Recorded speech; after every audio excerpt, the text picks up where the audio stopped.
Hola, hola les amis commerciaux et dirigeants d'entreprises qui répondent aux appels d'offres publics. Voici la veille sur la commande publique de février 2026. Les 5 signaux que tu n'as pas vu venir. Fin février 2026, personne ne parle de réforme massive et pourtant quelque chose a basculé. Un seuil à 300 000 euros qui change les concours de maîtrise d'œuvre.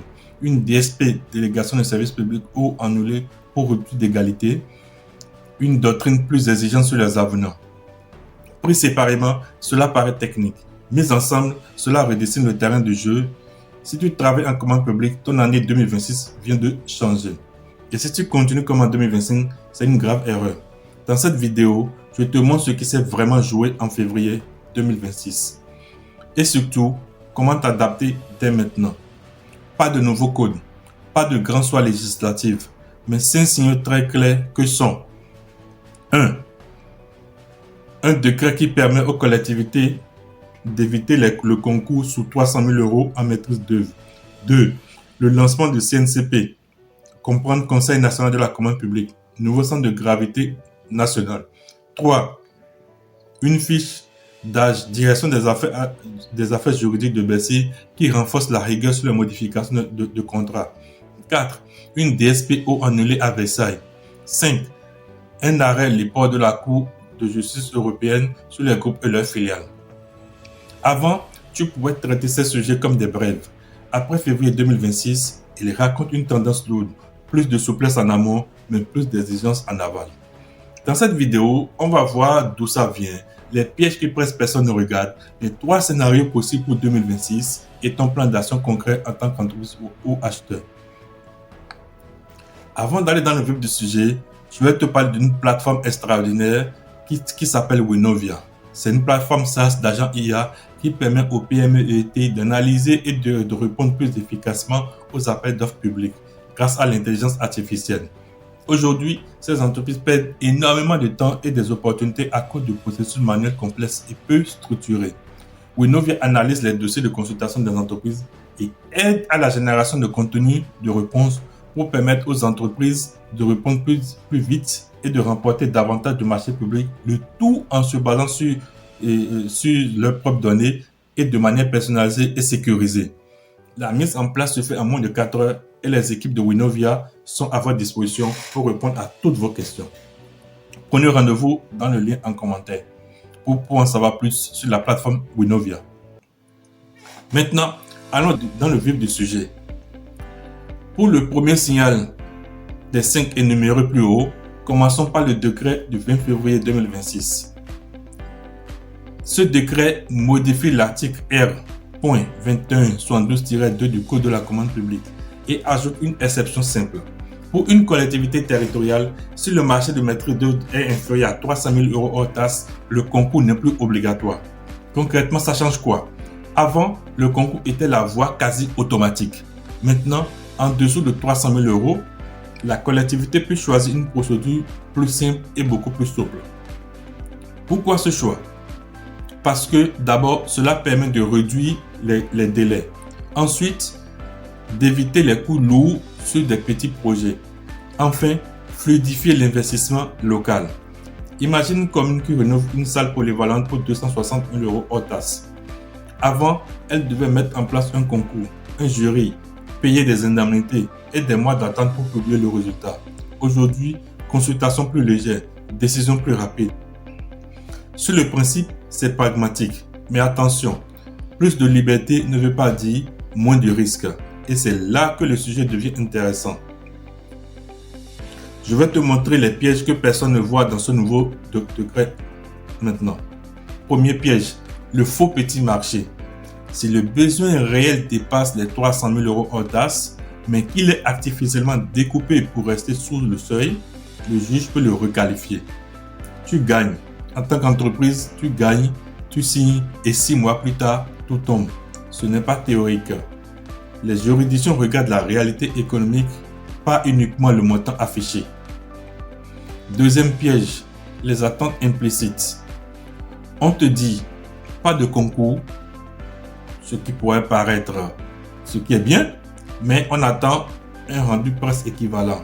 Plan détaillé, visuel, mémoire technique dense, etc. Si tu ne cadres pas précisément le niveau de prestation demandé, Tu peux investir beaucoup trop en face offre. C'est subtil et ça coûte cher. Troisième piège, plus discret mais plus dangereux, l'exécution. La direction des affaires juridiques de Bercy a actualisé sa fiche sur les modifications de contrat. Ce n'est pas une révolution juridique, c'est juste un durcissement pratique. Aujourd'hui, un avenant ne suffit plus. Il faut démontrer le fondement juridique, expliquer le besoin, justifier le prix, tracer l'impact délai. Imagine une entreprise IT en cours de déploiement d'une application. Un module supplémentaire est demandé par l'acheteur. L'avenant est signé, mais le dossier justificatif est incomplet. Le comptable bloque le paiement. Ce n'est pas un conflit, c'est un défaut de traçabilité et ça peut déséquilibrer la trésorerie de cette entreprise. Mais ce n'est pas fini. Maintenant, nous allons voir le deuxième signal, le lancement du CNCP. Le 16 février 2026, Bercy annonce la création du Conseil national de la commande publique. Sur le papier, ça ressemble à une simple évolution administrative, une nouvelle instance de gouvernance. Mais en réalité, c'est un changement important. Parce que la commande publique en France représente plus de 200 milliards d'euros par an. Et jusqu'ici, le pilotage était assez dispersé. Le CNCP va servir de centre de gravité national. Son rôle, coordonner les grandes orientations, simplification, numérisation, données et souveraineté économique. Concrètement, ça veut dire quoi pour toi, en tant qu'entreprise? Que certaines pratiques vont progressivement devenir des standards. Par exemple, plus de traçabilité des données d'achat, plus d'indicateurs sur la place des PME et probablement plus d'exigences sur les critères environnementaux.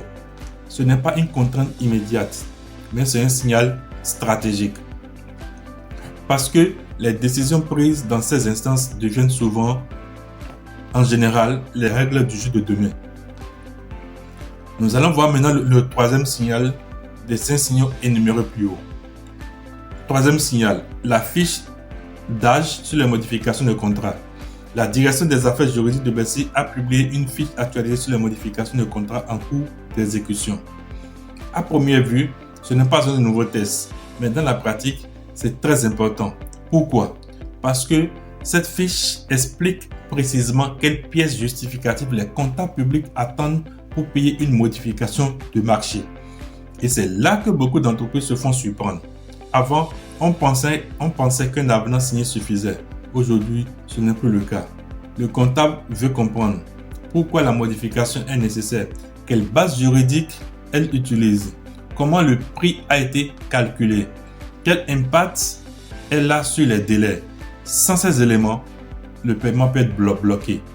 Imagine une entreprise de maintenance industrielle. Une modification technique apparaît en cours de marché. L'avenant est signé, mais la justification est trop légère. Résultat, le comptable suspend le paiement. Ce n'est pas un litige juridique, c'est un problème de dossier. Et ça peut mettre une entreprise en tension de trésorerie très rapidement. Quatrième signal. Le 24 février 2026, le tribunal administratif de Versailles annule une DSPO. Pourquoi? Parce qu'une obligation d'achat d'eau auprès du sortant créait un avantage structurel. Sur le papier, la procédure semblait régulière. Dans les faits, la compétition était biaisée. Le juge ne se contente plus de vérifier la forme. Il analyse l'effet réel sur la concurrence. Et ça concerne bien plus que l'eau. Énergie, déchets, mobilité, tous les montages avec contrainte amont sont concernés.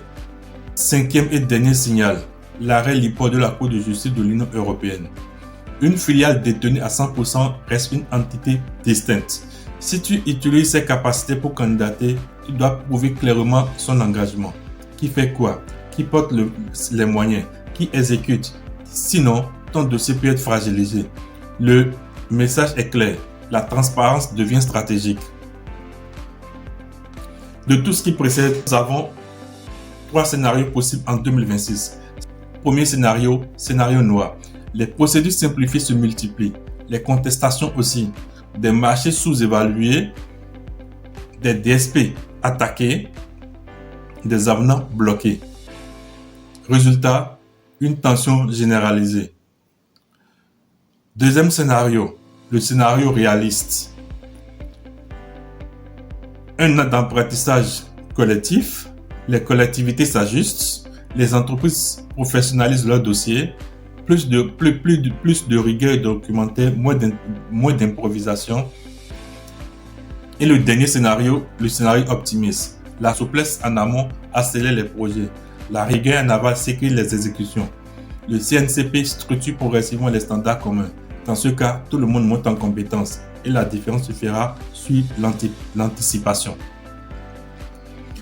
Quel plan d'action à mettre en place? Si tu es une entreprise, commence par revoir tes offres en maîtrise d'œuvre. Prépare un format adaptable aux procédures rapides, clair, structuré, proportionné. Ensuite, crée un kit avenant sécurisé avec note d'impact, base juridique, détails chiffrés, justification du besoin. Standardise aussi tes candidatures groupe. Organigramme lisible, engagement formel des filiales, répartition précise des missions. Et avant de répondre à une DSP, analyse des contraintes amont. Demande-toi si elles influencent réellement la concurrence. Si tu es acheteur public, documente ton estimation sous 300 000 €. Explique ton choix de procédure. Clarifie le niveau de rendu attendu. Évite les zones grises. Anticipe les exigences du comptable dès la rédaction de l'avenant. Et vérifie que ton numéro DSP ne crée pas d'avantages structurels involontaires. Ce travail en amont t'évitera des blocages lourds en aval. Conclusion. Le mois de février 2026 n'a pas fait la une, mais il a posé des jalons importants. Plus de liberté d'action pour lancer un projet, plus de rigueur pour sécuriser.